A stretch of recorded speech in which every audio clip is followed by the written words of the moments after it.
So as you've seen, guys, that's the Slipstream Flying Fish. So what we've got here is a flying fish lure that we think is pretty different to anything else that's really ever been put out there in this space. So we've got 3 sizes in this flying fish. I've got a huge one here that we'll show you in a little minute. But what I want to do first was just run you through the story about this flying fish, because I think, you know, being able to, I guess, convey this is really important. So the idea for this started, like I guess a lot of our products do, out on the water fishing.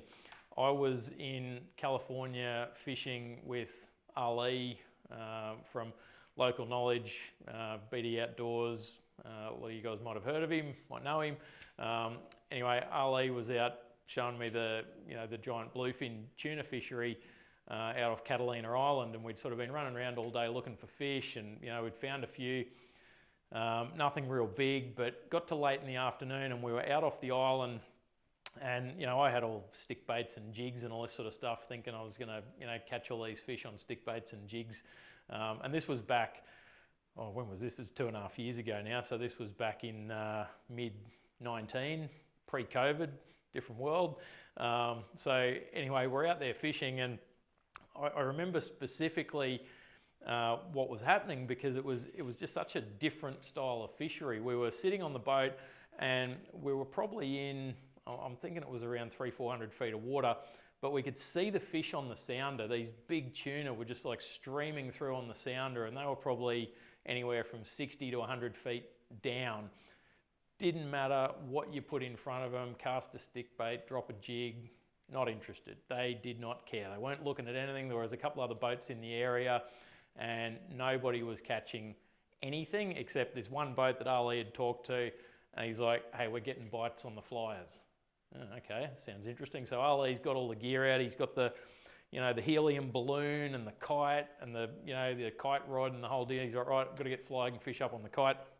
So he's pulled out a packet of these flying fish out of his ice box, and there's 3 flying fish in a packet. They're dead flying fish, big 12-inch long California flying fish that they get off the island there. And there's a bait supply company actually packaging these things up, and he's got this packet of 3 fish, $100 for $100 US for 3 flying fish, dead ones. And I'm just like, man, these things better work. Like, that's like, for bait, that's serious. So anyway, short story is that he's rigged this thing up, and he's like pinned the wings out, and he's spent a bit of time down there rigging it all up and getting it perfect. Puts this thing out on the kite, and we've been there for a couple of hours, nothing going on, trolling around, jigging, whatever. This thing's out 5 minutes on the kite, boom. Rush was on the rod first, huge fish, just crushed this thing, just sitting on the surface out there, and didn't hook up. We were tight on it for a second, missed it. He's like, "Righto, you're up next." Okay, this should be fun. So anyway, next flying fish goes out on the kite. I reckon we're waiting 10 minutes max. We're seeing the fish coming through on the sounder, and boom, this thing's just absolutely demolished on the surface. Short story is it's probably, I think it was we weighed it, took it in, but it was nearly 300 pounds. I think it was 290 something pounds bluefin tuna. So that was, you know, an amazing experience. But to see the reaction that those fish had to a flying fish and the profile, I mean, obviously what was getting the bites, you know, to me, it wasn't the fact that, you know, these fish weren't smelling it. They, you know, it was that profile. These tuna are cruising along 60, 80, 100 feet down, whatever, it's clear blue water. They're looking up and they see the profile of a flying fish. There's clearly something, you know, in their brain that's just like, I have to eat it. It's a flying fish. I have to eat it. You know, whatever it is in a fish's brain that just makes them look at a flying fish and think I have to eat it, that's what's going on. And, you know, that trend has continued obviously in that fishery in California for a long time. There's a lot of other fisheries where, you know, people want to use flying fish. We all know how hard they are to actually get as bait, which is why they're so expensive. So anyway, that's where the idea came from. I'm like, man, if we could actually make like a flying fish that looks real, you know, there was a whole bunch of things it needed to do, like float, and it, you know, really just needed to look super realistic. You know, this thing can't be something that, oh, it kind of looks like a flying fish. It's like, if we're making this thing's got to be the real deal. So what we've ended up doing, you know, it took a lot of time and effort to obviously get these things balanced properly, but the thing that we wanted these to be able to do, that I guess to differentiate them from other, you know, there's other soft plastic flying fish and other things on the market, but to get the wingspan, you know, to make it look like a real flying fish, but also to be able to troll these things, you know, for marlin, for tuna at 8 to 10 knots, to be able to use it on a kite, and also to be able to cast it. That's really what we were trying to achieve. So it took a lot of effort to obviously get the balance on these things so they trolled properly, and so you can, you know, you can cast them, you can use them on a kite.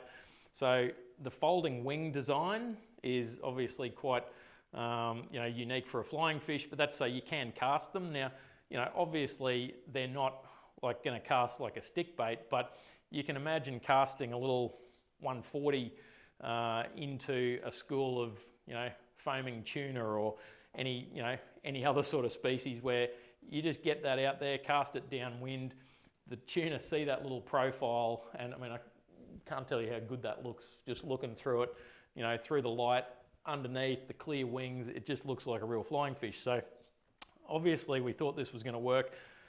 We've had prototypes of these that we've been testing now for about a year, and we've just found that they're incredibly effective. So obviously the clip that you saw, that was blue marlin fishing, but what we've found really interesting with these is they work incredibly well, you know, just getting trolled at normal speed, you know, 8 knots, put them in a spreader skirted lures, they're going to catch fish. But the really interesting thing for me about these has been the success we've had slow trolling these. So we've actually got, you know, kingfish, tuna, you know, mackerel, all sorts of stuff that we've been catching on these like super slow. And I'm talking like 1.5 knots just in gear. So, you know, you think if you're towing some live baits around for striped marlin, or if you're, you know, catching sailfish or any sort of like slow trolling situation, you put one of these on the shotgun way out the back, it's just, you know, just skipping along really slowly. It's that profile, makes all the difference, and the fish just seem to react to the profile. So we've made it so there's a bunch of different ways to rig it. We've got these, you know, the wings are interchangeable, we've got wing packs, we've got these rear fins that, you know, they come off, they're replaceable.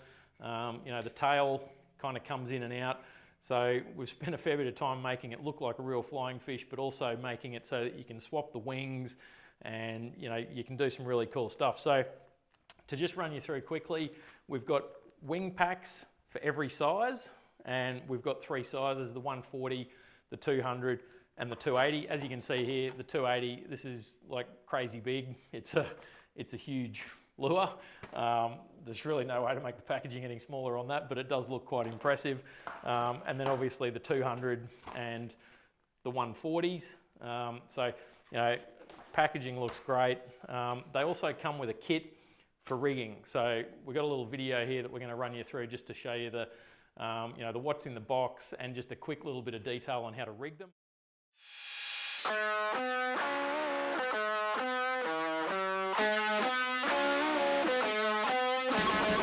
G'day folks, Damon from Nomad. So what's in the box with the flying fish? There's a whole bunch of bits and pieces here that are going to make your life a lot easier for rigging and dealing with the flying fish. So there's a hook that's suited to the size of the lure, comes in each box. There's a little screwdriver to be able to change the wings over, so there's bolts and nuts on the wings.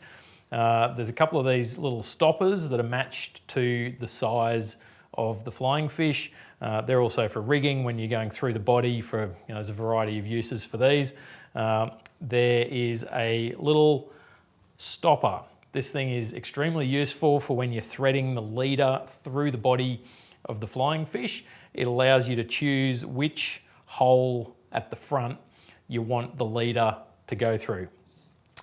There's some plastic tubing. Now this is for locking the hook into the channel on the top of the flying fish when you're rigging it for either kite fishing or slow trolling long on a rigger.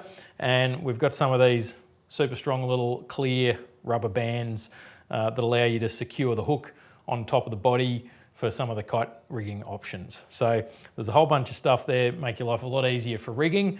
When you open the box, be careful not to lose this stuff, put it aside, go and watch the rigging videos online and you can figure out exactly how to use everything that's in the box.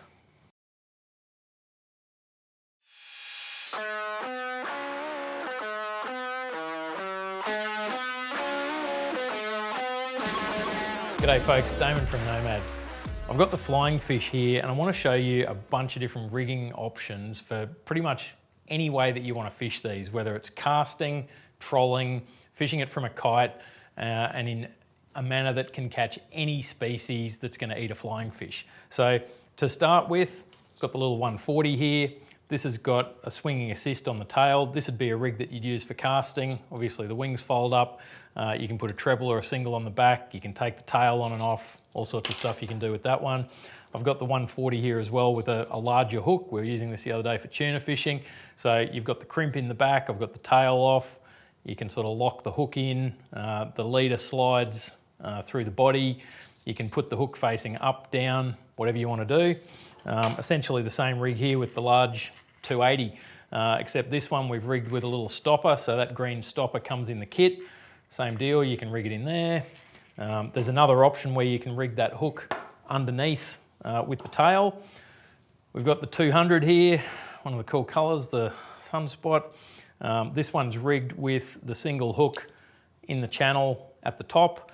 We've got the little stopper rubber on here that allows you to lock the hook in on the top. So that goes up to your kite. That's a single rig for kite fishing. And we've also got the big guy here. This is the 280 with the California wings. So this is rigged with the big 12-0 that comes in the pack. We've put an optional treble on the back here just to show you how to rig it with a treble.